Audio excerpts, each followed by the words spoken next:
வாசிக்கிறேன். 1 கொரிந்தியர் 6வது அதிகாரம் 1:2-3 வாசிக்கிறேன் பாருங்க. உங்களில் ஒருவனுக்கு வேறொருவனோட வழக்குண்டானால் வழக்காடும்படி அவன் பரிசுத்தவான்களிடத்திலே போகாமல் அநீதிக்காரரிடத்திலே போக துணிகிறது என்ன? 2வது வசனம் பாருங்க. பரிசுத்தவான்கள், எத்தனை பரிசுத்தவான்கள் இங்க இருக்கிறீங்க? இயேசுவின் இரத்தத்தினால கழுவப்பட்டவர்கள் ஒரு ஆமென் சொல்லுங்க. ஹல்லேலூயா. பரிசுத்தவான்கள் சொன்னா ஆமென் சொல்ல மாட்டாங்க. இயேசுவின் இரத்தத்தினால. ஆமென். Good, that is good. ஏன்னா அதனால தான் நம்ம பரிசுத்தவான்களாக இருக்கிறோம். ஹல்லேலூயா. அந்த ஸ்லாக்கியம் அந்த இரத்தத்தினாலே, சிலுவையிலே சிந்தின இரத்தத்தினாலே நமக்கு கிடைத்திருக்கிறது. ஹல்லேலூயா. மேன்மை பாராட்ட நம்ம இடத்துல ஒன்றும் இல்லை. பாருங்க, பரிசுத்தவான்கள் என்னவா? உலகத்தை நியாயம் தீர்ப்பார்கள் என்று அறியீர்களா? யாருங்க பரிசுத்தவான்கள்? உலகத்தை நியாயம் தீர்ப்பார்கள் என்று அறியீர்களா? உலகம் உங்களால் நியாயம் தீர்க்கப்படுவதாய் இருக்க அற்ப வழக்குகளை தீர்க்க நீங்கள் அபாத்திரரா? அதெல்லாம் விட்டுருங்க, அதை விட்டுருங்க. இதை பார்ப்போம். நம்ம தான் என்ன பண்ண போறோமா? நியாயம் தீர்க்க போறோம். அப்ப நியாயம் தீர்க்கிற நியாயாதிபதிகள் யாரு? ஹல்லேலூயா. You are going to be a judge. இது கிறிஸ்துவுக்குள் நமக்கு உண்டான ஸ்லாக்கியம். அடுத்த வசனம் வாசிங்களேன். இன்னும் அதெல்லாம் நம்மளால நம்பவே முடியல. வீட்டில் இருக்கிற பிரச்சனையவே சால்வ் பண்ண முடியல, சர்ச்சில் இருக்க பிரச்சனையை சால்வ் பண்ண முடியல, பக்கத்து வீட்டுக்காரன் பிரச்சனையை சால்வ் பண்ண முடியல. நம்மளை குறித்து போட்டிருக்கு பாருங்க. எப்படி போட்டிருக்கு? தேவ தூதர்களையும் நியாயம் தீர்ப்போம் என்று அறியீர்களா? ஆமென். தேவ தூதர்களையும் நியாயம் தீர்ப்போம். We are going to even judge the angels. Amen. இது நமக்கு கொடுக்கப்பட்ட ஒரு ஸ்லாக்கியம். எத்தனை பேர் ஆமென் சொல்றீங்க? ஹல்லேலூயா. சில அத்தாரிட்டி தெரியலன்னா, அத்தாரிட்டி ஆஃப் த பிலீவர் தெரியலன்னா, we cannot exercise Christianity. Amen. கர்த்தர் தான் எல்லாம் செய்வாரா? கர்த்தர் தான் எல்லாம் செய்வார். He is a sovereign Lord. He is a sovereign Lord. அவரோட sovereignty-யை நம்ம மதிக்கிறோம். ஆனால் அத்தாரிட்டி கொடுத்துருக்கிறார். அத்தாரிட்டி ஆஃப் அ பிலீவர் பார்க்கணும். ஆமென். ஃப்ரீ வில் இருக்கு. ஹல்லேலூயா. ஃப்ரீ வில் இருக்குது. ஆமென். பாருங்க, ஆண்டவர் சொல்றாரு,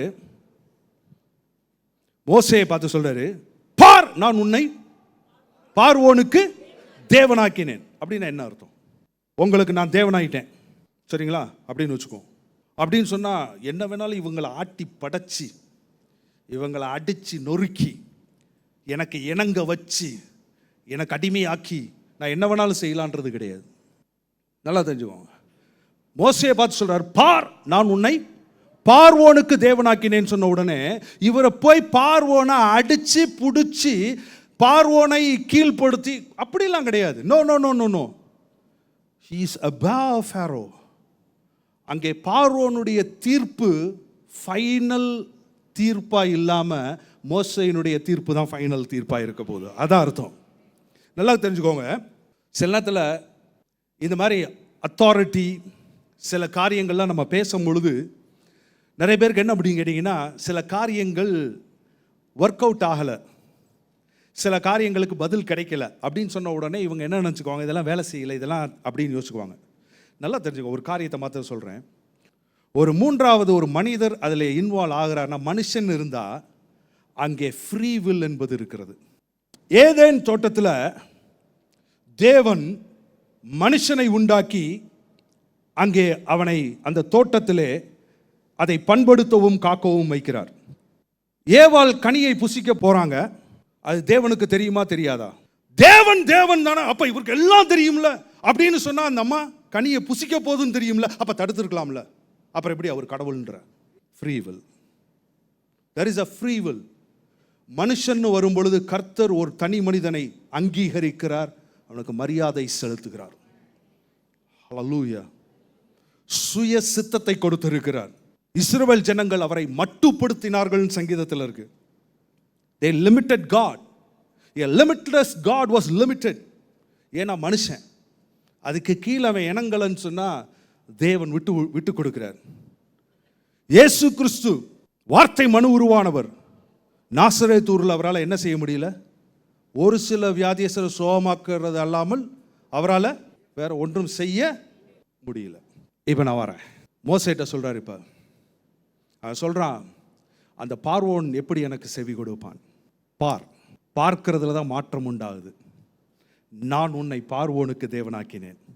இப்ப பார்வோனுக்கு தன்னை கர்த்தர் தேவனாக்கிட்டார்ன்றது அவன் எப்ப பார்க்க ஆரம்பிச்சானோ அவன் நேரா பார்வோனுடைய அவைக்கு தைரியமாக போகிறான். எந்த பார்வோனுடைய,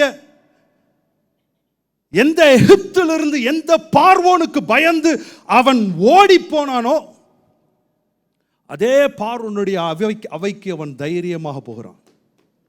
இப்ப தேவன் சொன்ன வார்த்தைகளை அவன் தேவனை போல பேசுகிறான். தடவை போகும்பொழுது தூதனை போல போனாரு, பெட்டிஷன் வச்சாரு, என் ஜனங்களை போக விடணும்னு அவர் கேட்கிறாரு, பண்டிகை கொண்டாடணும்னு சொல்றாரு. உடனே அவன் சொல்றான், யார் அப்படின்னு கேட்கிறான், திரும்பி வந்துடுறாரு. ஆனா இப்போ போகும்பொழுது அவர் சொல்றாரு, தேவனுடைய வார்த்தைகளை தேவனை போல பேசுகிறார். அந்த வசனத்தை காண்பிக்கிறேன் பாருங்க. அதுக்கப்புறம் அவருடைய பேச்சு எப்படி மாறிச்சு பாருங்க. யாத்ராகமத்தில் 7வது அதிகாரத்தில் 16வது வசனம் பாருங்க. அவனை நோக்கி, பார்வோனை நோக்கி 7:16, வனாந்தரத்திலே எனக்கு ஆராதனை செய்ய என் ஜனங்களை அனுப்பிவிட வேண்டும் என்று சொல்லும்படி எபிரேயருடைய தேவனாகிய கர்த்தர் என்னை உம்மிடத்தில் அனுப்பியும் இதுவரைக்கும் நீர் கேளாமற் போனீர். நீங்களும் நானும் ஜனநாயகத்தில் இருக்கிறோம். ஆனா நீங்களும் நானும் ஒரு கோர்ட்டில் போய் நின்று ஜட்ஜை பார்த்து, நான் இவ்வளோ நேரம் சொல்லிக்கிட்டே இருக்கிறேன், நீர் கேட்க மாட்டேன்றீன்னு சொன்னீங்கன்னா கோர்ட்டை அவமதித்தீர்கள் என்று சொல்லி உங்களை தூக்கி உள்ளுக்கு போட்டுருவோம். ஒரு கோர்ட்டில் போய் நின்னாலுமே அங்கே இருக்கிற ஜட்ஜை பார்த்து பேச போகும்பொழுது, யுவர் ஹானர் நீதிபதி அவர்களே, இப்படி தான் பேசணும். ஒரு அத்தாரிட்டிக்கு முன்னாடி நீங்க வாயை மிஞ்சி பேச முடியாது. அதை காட்டிலும் மேலான அதிகாரம் இல்லைன்னா நம்மளால பேச முடியாது. இங்க அதுக்கு முன்னாடி போக விடும் பெட்டிஷன் வச்ச மோசே இப்ப இன்னொரு வெளிப்பாடை பெற்று இன்னொரு அறிவை பெற்றுக்கொண்டு அதே பார்வோனுடைய சபையில போய் நின்று சொல்றாரு, போக விடுன்னு சொன்ன கேட்க மாட்டேன்ற, கையை நீட்ட முடியாது, கையை வெட்டிடுவான். He is ultimate authority. சுத்தி காவலாளிகள்லாம் ரெடியா நிற்பான். ராஜா ஒருத்தன் அவமரியாதை செஞ்சுட்டானா யோசிச்சு பாருங்க. He went, எப்போ அப்படின்னு கேட்டீங்கன்னா, தான் யார் என்பதை அவன் பார்த்தான். அவன் அதை பார்த்தனால போய் என் ஜனங்களை அனுப்பிவிடு என்ற வார்த்தைகள், தேவன் சொன்ன வார்த்தைகளை தேவனை போலவே பேசினான். ஜனங்களை மீட்டெடுத்து கொண்டு விடுதலை ஆக்கினான். கர்த்தர் இன்னைக்கு சொல்ற ஒரே ஒரு காரியம் என்ன அப்படின்னு கேட்டீங்கன்னா, நீங்கள் உங்கள் பிரச்சனைகளுக்கு மேலே நீங்கள் தேவனாய் இருக்கிறீர்கள். ஹல்லேலூயா. Whatever problems you face, இன்னைக்கு எந்த பிரச்சனைகளை நீங்கள் எதிர்கொண்டு இங்கே வந்திருந்தாலும் சரி, அந்த பிரச்சனைகளுக்கு மேலே கர்த்தர் உங்களை தேவனாய் வைத்திருக்கிறார். நியாயம் விசாரிக்கிறவர்களாய் வைத்திருக்கிறார். நியாயம் தீர்க்கிறவர்களாய் வைத்திருக்கிறார். ஹல்லேலூயா. எல்லாரும் சொல்லுங்க, I am a God to my problems. முழு உலகத்துக்கு அண்ட சராசரத்துக்கு இல்லைங்க, உங்க பிரச்சனைக்கு மேல நீங்கள் தேவனாய் இருக்கிறீர்கள். ஹல்லேலூயா. எல்லாரும் சொல்லுங்க, வாயை திறந்து சொல்லதான் அற்புதம் நடக்கும். இப்ப பிரச்சனையோட எத்தனை பேர் வந்திருக்கிறீங்க? ஹல்லேலூயா. எல்லாருமே பிரச்சனையோட தான் இருக்கிறோம். பிரச்சனை இல்லாத ஆட்கள் இல்லை. ஆமென். எத்தனை பேருக்கு வியாதி இருக்கு, எத்தனை பேருக்கு முட்டு வலி, எத்தனை பேருக்கு டயபெட்டிஸ், எத்தனை பேருக்கு பிரஷர், எத்தனை பேருக்கு ஹார்ட் வீக்கா இருக்கு. இன்னைக்கு நீங்க உன்னை பார்க்க ஆரம்பிச்சிட்டீங்கன்னா விடுதலை. Who we are in Christ Jesus. இந்த புதிய ஏற்பாட்டு சத்தியம், சிலுவைக்கு பின்னாடி கர்த்தர் நம்ம எந்த அளவுக்கு ஆசீர்வதிச்சிருக்கிறாரு, எந்த அளவுக்கு உயர்த்தி இருக்கிறாரு அப்படின்ற மேன்மை, இதெல்லாம் படிச்சுட்டே இருந்தால் தான் வரும்.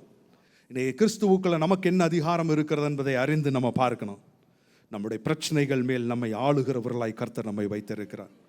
எல்லாரும் சொல்லுங்க, என் பிரச்சனைகளுக்கு மேலே கர்த்தர் என்னை தேவனாக வைத்திருக்கிறார். அந்த பிரச்சனை எனக்கு தேவன் இல்லை. அந்த பிரச்சனை நான் எப்படி வாழ்க்கையை நடத்தணும்னு சொல்ல முடியாது. அந்த பிரச்சனை அது என் வாழ்க்கையை முடிவுக்கு கொண்டு வர முடியாது. அது எப்படிப்பட்ட வியாதியாக இருந்தாலும் சரி, அதை ஒரு முடிவுக்கு இன்னைக்கு கொண்டு வரேன். எத்தனை பேர் விசுவாசிக்கிறீங்க? எத்தனை பேர் இதை பார்க்குறீங்க? ஹல்லேலூயா.